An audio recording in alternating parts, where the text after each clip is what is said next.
Hi everyone, it's Curious Raven, again with another true crime. I will put a disclaimer or a little warning at the beginning of this video. It does have some sensitive material as in pedophilia and not good to listen around your children. Just letting you know. This is a very, very heinous crimes that this man committed. I just wanted you to be aware that this is sensitive material about children. I watched this 60-minute video from Australia about this a while back, and it came across my YouTube feed again. I remember the story like it was imprinted in my mind. Y'all, there are these type of people out there, monsters.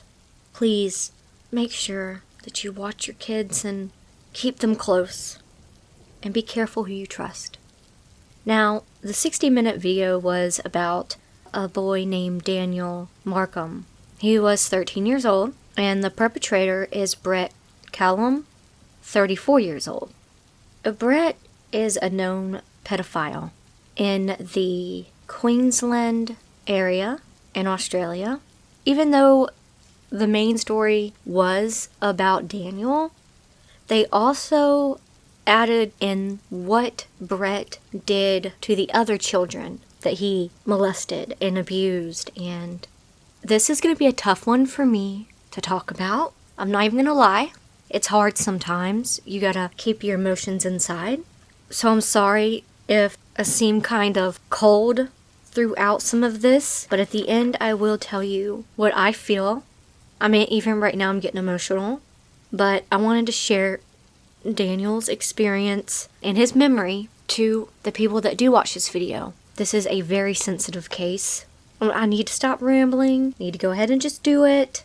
I hope everyone's having a good Christmas Eve. This is when I'm doing this video. It will go out Friday. Today's Friday when you're listening to this. I am going to be spending Christmas with my family and then also going to my in-laws' house and having Christmas dinner. And I hope everyone is getting to see some of their family this year. COVID has been stupid. That's all I can say. That's how I feel about it. It's stupid.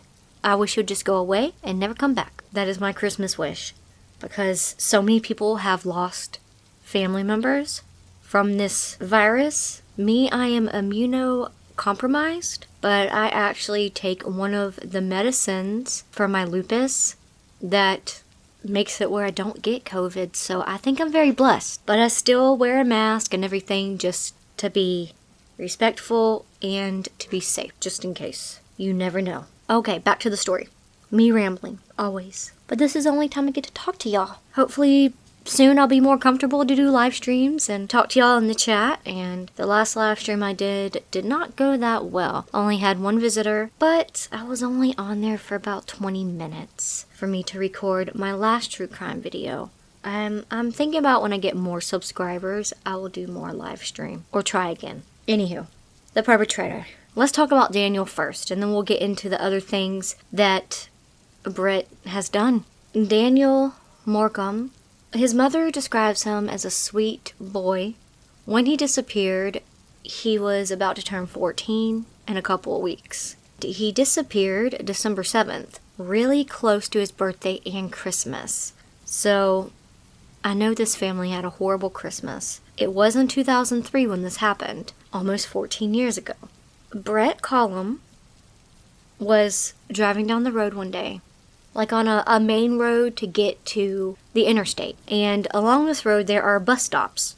And Daniel, the victim, he told his mom that he wanted to go over to the little mall to get his hair cut and to buy his parents and brothers Christmas presents. Well, as he was waiting on the bus underneath a bridge, here comes Mr. Nasty, disgusting Brett driving down the road, and he just could not contain himself. He sees this 13-year-old boy by himself, no one around.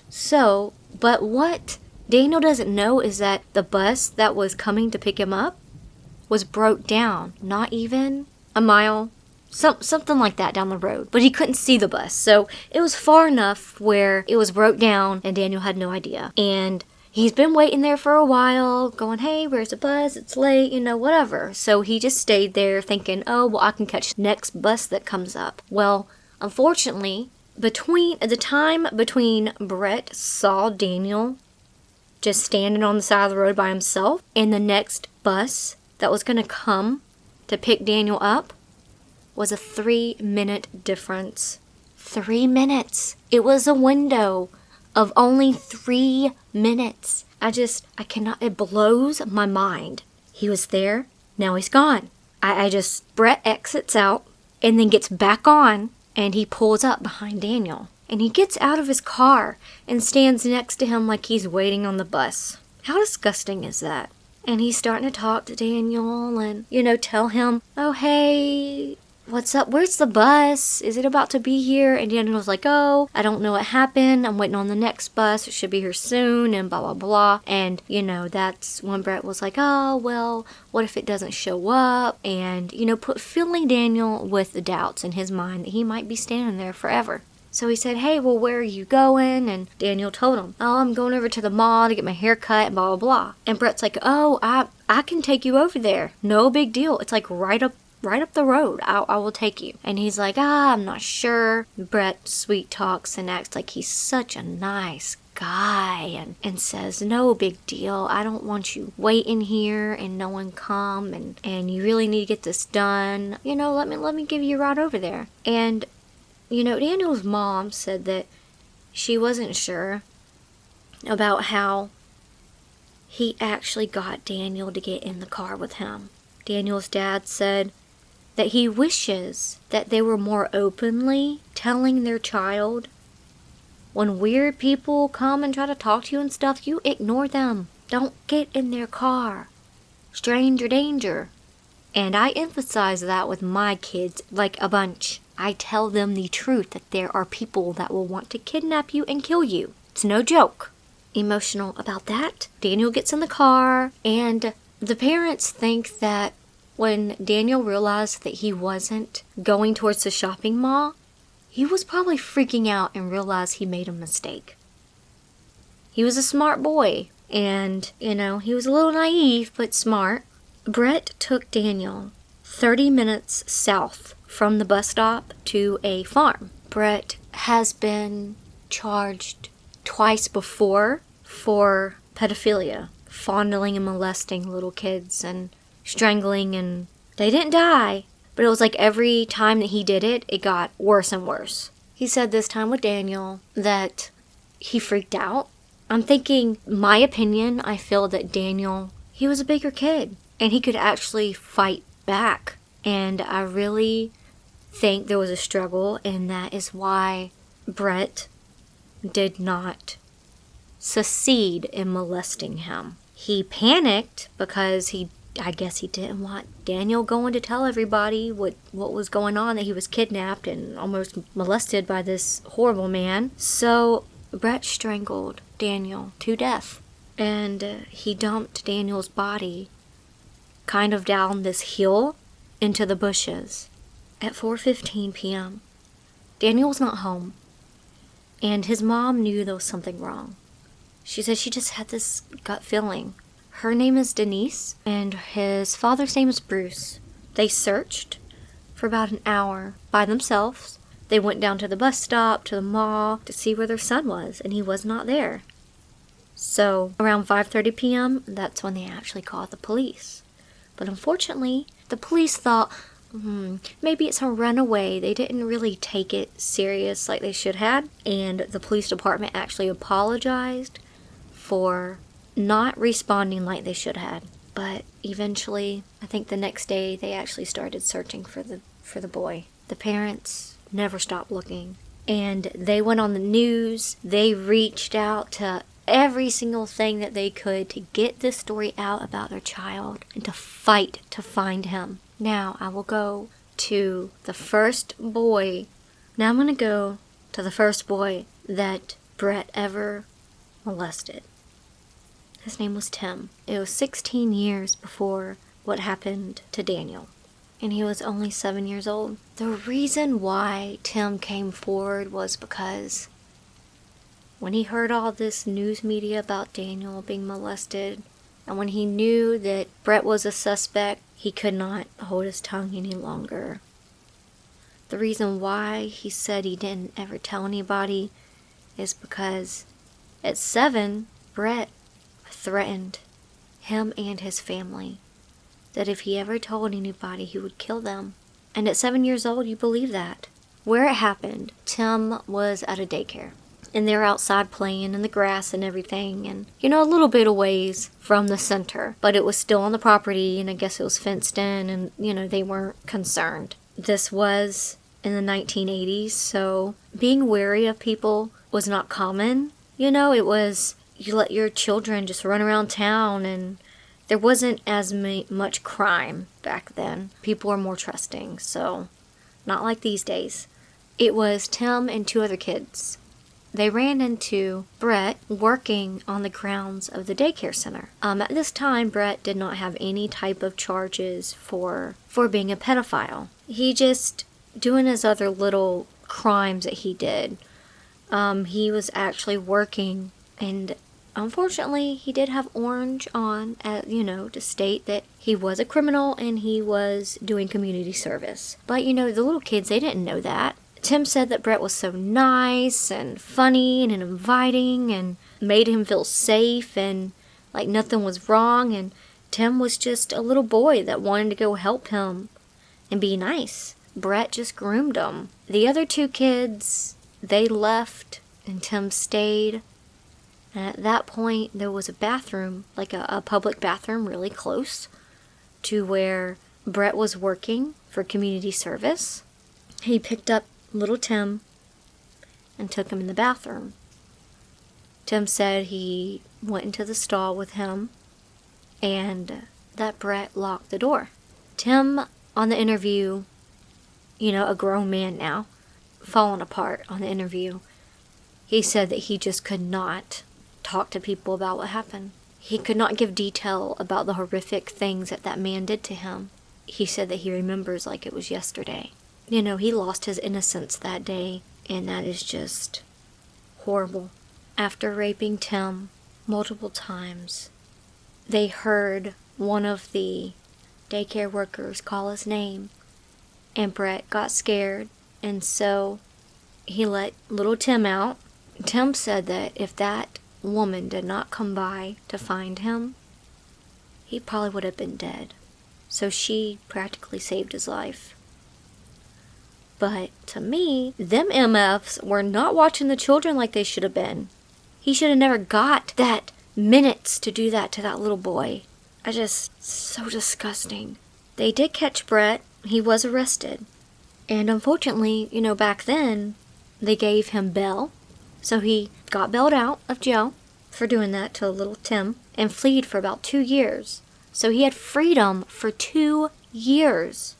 At such a young age, Tim went to the courthouse and testified against Brett and told the courts what he did to him in a courtroom in front of a lot of people. That right there is bravery. He said what really got him was when the court asked, "Who abused you?" He then pointed to Brett, and he said Brett had this smirk on his face, this chilling, ice cold, heartless smile. Demented. That's all I can say. Evil. Unfortunately, Brett only got 2 years for the rape of Tim. 2 years? Are you serious? There was another victim before Daniel. This is the second case. In 1993, Brett lived in an RV park with his girlfriend Tracy. There was a little boy that was 6 years old that lived 2 campers down. The night that this happened, they thought Brett was at work. They did not know that he came home. And this happened kind of between 5 to 7 p.m. Brett took the little boy because the little boy knew Brett. He trusted him. He took him into the bushes and molested him and then hurt him and left him in a burned out car with rocks on top of his body. The little boy had a punctured lung. His eyes were hemorrhaged because Brett tried to strangle him to death. He also had a broken collarbone. This little boy fought for his life. He did not pass away. Nope. He walked back out of the bushes to his mom. And at that time, they were frantically trying to find him because they knew he was missing. And what makes me sick is that Tracy, the girlfriend, said that Brett's like, oh, we need to get this MF, that nasty pedophile, blah, blah, blah. I'm going to go beat his ass.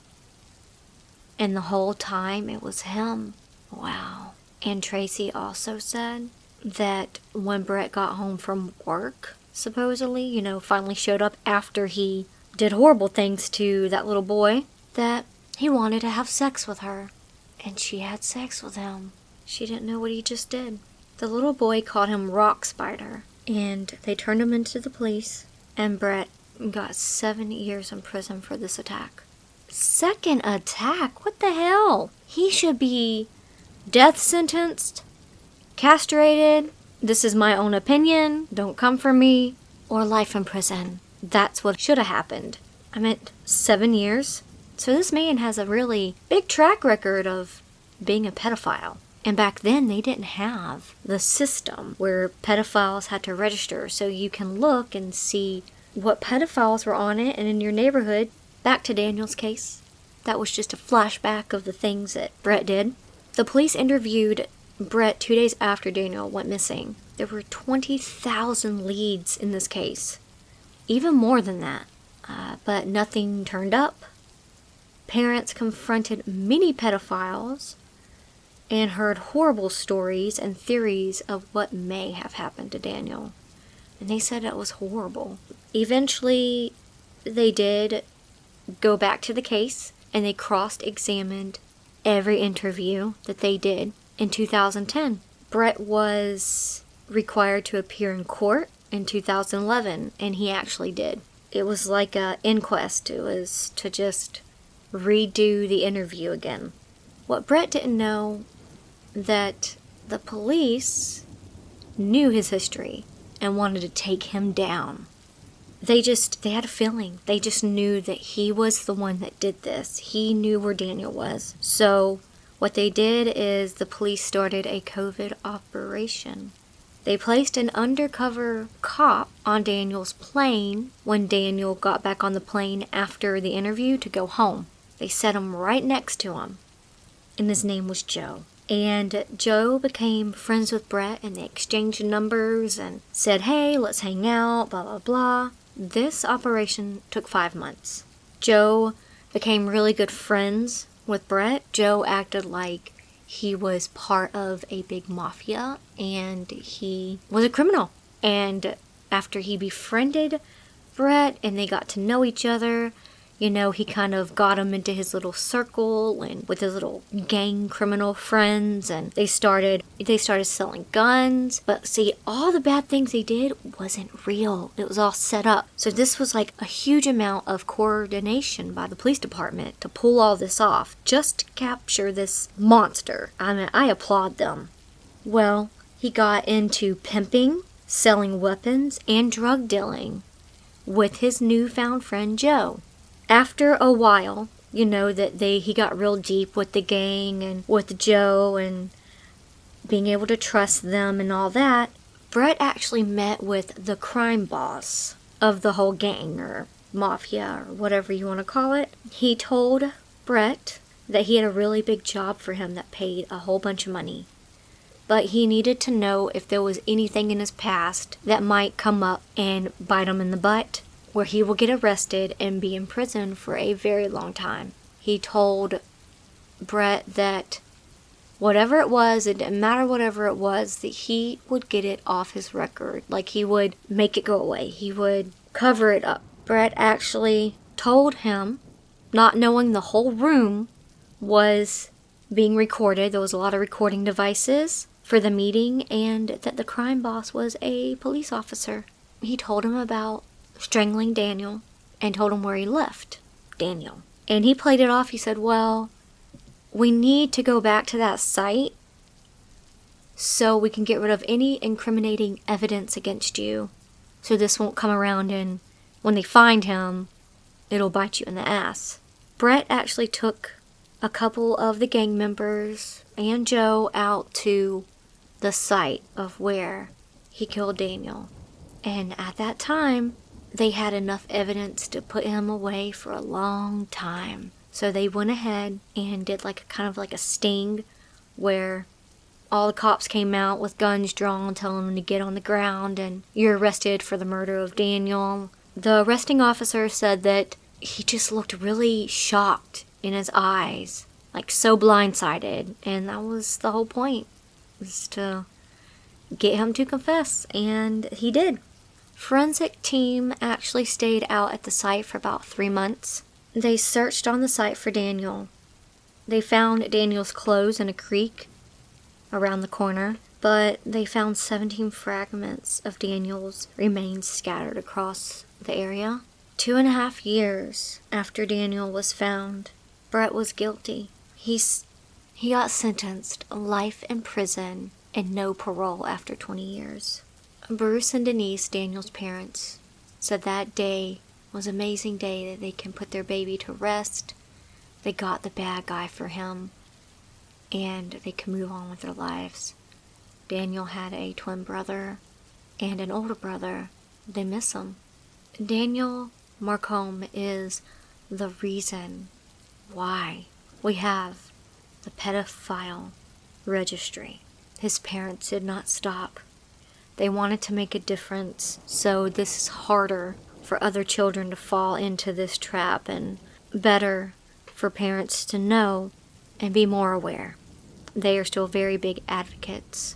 They have things in Daniel's name to remember him by, for donations and things like that. That's really the story. It's scary. I have a 13-year-old, and to me, he's smart enough to know not to get in someone's car. I don't sugarcoat anything to my children. And some people might not have the same beliefs as me. I just want them to be ready for the real world.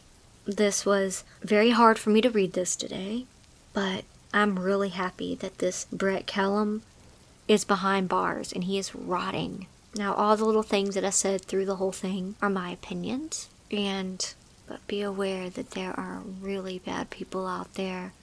I hope y'all have a good Christmas. Spend lots of love and joy with your family this year. Y'all are getting to know me a little more every single time that I get on here, and I think that's pretty good. I have figured out my channel. On Fridays, I'm going to do true crime all the time. And the other days that I do post a video, I don't have set days for the other videos, but I will try to get 2 more videos out every week. One will be true Reddit stories or ghost stories or, things that happen to real people. And then the other video will be like a creepypasta. I like the variety of it. Please, if you are ready to be part of this family that I am building, like and subscribe to my channel. Alright, I love you all. I will see you again next Friday. Remember, it's scary out there.